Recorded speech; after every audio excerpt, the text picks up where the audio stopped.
Uxbridge man charged with arson after Brock Street fire. Dan Kearns, The Standard. Uxbridge. The Durham Regional Police Service, DRPS, are charging an Uxbridge male with arson after a fire broke out on Brock Street in Uxbridge in September. In a recent press release, DRPS stated the 28-year-old Uxbridge man, Tyler Bain, was charged with arson with disregard for human life. DRPS started their investigation on Wednesday, September 21st, after an apartment complex on Brock Street West caught fire. Through their investigation, police stated they found the fire was set intentionally. In an earlier press release, the DRPS said, when officers responded to the apartment, the building was on fire and spreading to multiple units, and numerous residents were displaced as a result of the fire damage. The Ontario Fire Marshal was then called in to investigate. In a Facebook post following the fire, Uxbridge Mayor Dave Barton wrote, "Our hearts go out to all who lost their homes and businesses in this fire." In another post, Mayor Barton explained, the township lost a beautiful heritage building, and 3 local businesses lost their locations, inventory, momentum, and income. Anyone who has any new information on this case are being asked to contact Detective Constable Burns of the North Division Criminal Investigations Bureau at 1-888-579-1520, extension 2676. Scugog has lowest municipal election turnout in Durham Region. Dan Kearns, The Standard. North Durham. No Durham municipality reached above 40% voter turnout in last week's municipal election. The municipal elections were held on Monday, October 24th. Scugog's overall voter turnout numbers, released on Wednesday, October 26th, showed 18.3% of eligible voters in the municipality cast their ballot in the election. Breaking it down to ward-by-ward numbers, the highest turnout was in Ward 5, with 30.7% voter turnout, or 1,400 ballots out of 4,555 eligible residents. The second highest was in Ward 2, with 18.19% turnout. The lowest voter turnout in Scugog was in Ward 3, with 11.8% of those eligible residents casting their ballot. Ward 1 saw 14.2% turnout, and Ward 4 had 12.3% turnout. The Ward 5 councillor seat was the only one available on Scugog Council, with the rest of the members acclaimed.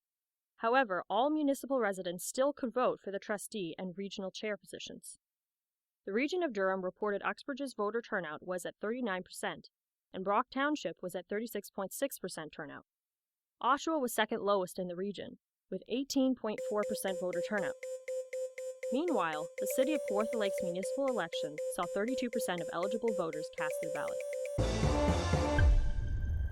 Lumberjacks' struggles lead to 5-game losing streak. Dan Kearns, The Standard. Scugog. The Port Perry Lumberjacks have stumbled into a 5-game losing streak.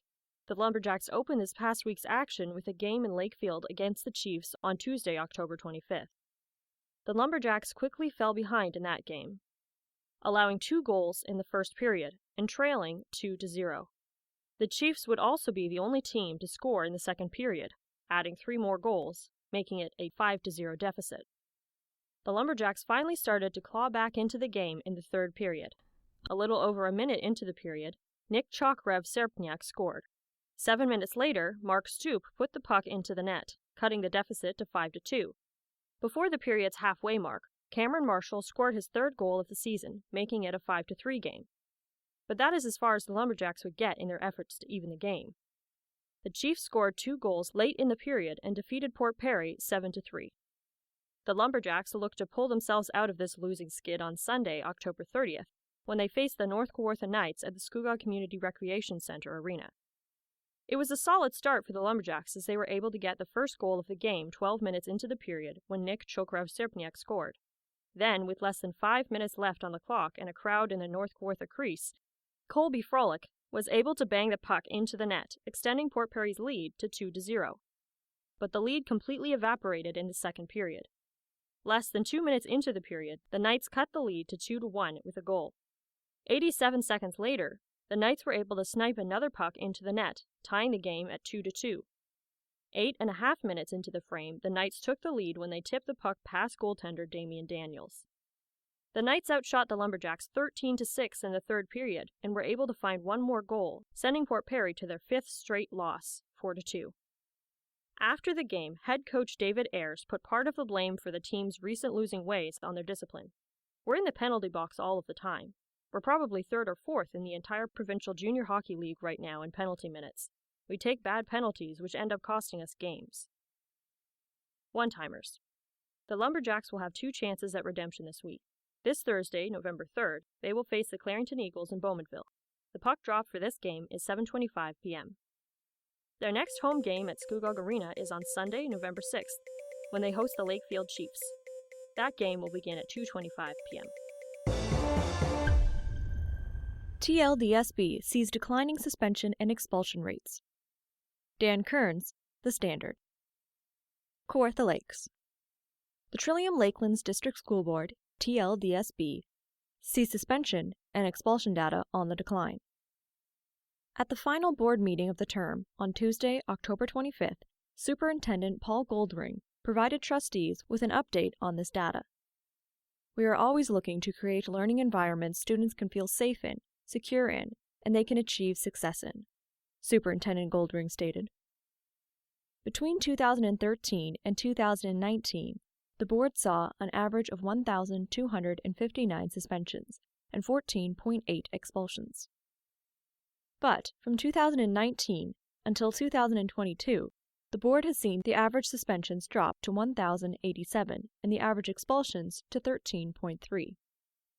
In the 2021-2022 school year, the board saw 1,412 suspensions and 12 expulsions. Despite these numbers being higher than the previous school year, Superintendent Goldring related this to the fact students were not in school because of COVID-19 reasons. Breaking down the data, Superintendent Goldring noted the majority of suspensions have come from students in grades 7 to 10. Communication with healthcare professionals can sometimes leave people confused or without the correct treatment plan. Tina Y. Gerber-McCurley, Special to The Standard. When communicating while in the hospital with doctors, nurses, or the pharmacist, limitations in understanding can occur and so distort perceptions. It is important to find opportunities for better understanding and encourage effective communication between healthcare professionals, patients, and their families. This will contribute to safe and efficient patient care, where breakdown can lead to adverse patient outcomes. While in the hospital, my husband was advised to take blood thinners, but from his experience with his ileostomy, which he has had for 26 years, when taking this medication, he experiences bleedouts because he is a borderline hemophiliac. After taking the blood thinners, our washroom looked like a murder scene from a horror show. The hospital doctor informed him it was such a small amount it would have no effect on him whatsoever. My husband was frustrated he was not heard, and after one pill, he refused his medication, upsetting both the doctor and the nurses. He had explained why over and over. One can't just assume people understand and are actually listening. Often, people give a head nod, a smile, or say yes or uh-huh, whether friends, family, nurses, or doctors, so you may believe they understand, but these physical and verbal cues are purely reflex behaviors. We all do it, consciously or unconsciously. It is vital patients ask questions, and as patients, we understand and comprehend those important instructions. Sometimes, patients will ignore or not tell their healthcare professionals everything. It is important to be open, honest, and direct with your doctor or healthcare providers with important facts regarding your health, as it will affect your care and treatment. Doctors, nurses, other healthcare professionals, and patients need to choose their words carefully and allow each other to explain before jumping to conclusions. Each patient has their own experiences and understanding of their body. It is our local pharmacist who provided Martin with a personalized care plan to ensure he receives the best medications for his conditions, based on the doctor's recommendation. Your pharmacist can help evaluate adverse medication events, AEs, and recommend to a physician a patient should switch to a different drug. Our pharmacist is amazing. She often spends the time we need explaining further details, as opposed to when we visit the doctor's office and feel so rushed. Today, with COVID concerns and struggling to see our doctors, doctor-patient communication is fraught with greater time constraints, miscommunication, and anxiety, leaving us feeling overwhelmed. However, as patients, we have a responsibility to show up and be prepared. It is a good idea to make a list. My husband had a frank discussion with his doctor. We all need to be our own advocates, and with this comes responsibility. After all, we are half the equation. Of all the physicians in this world, no one can match the credentials of God, as God is the greatest healer. He did not leave us in the dark. God has given us the Bible, and His instructions are laid down in Scripture. So being prepared goes with the territory. It is our privilege to consult with the greatest physician and know more about the biblical principles of healthy living. The Standard Podcast was produced by Greenstream Studio for the Standard newspaper.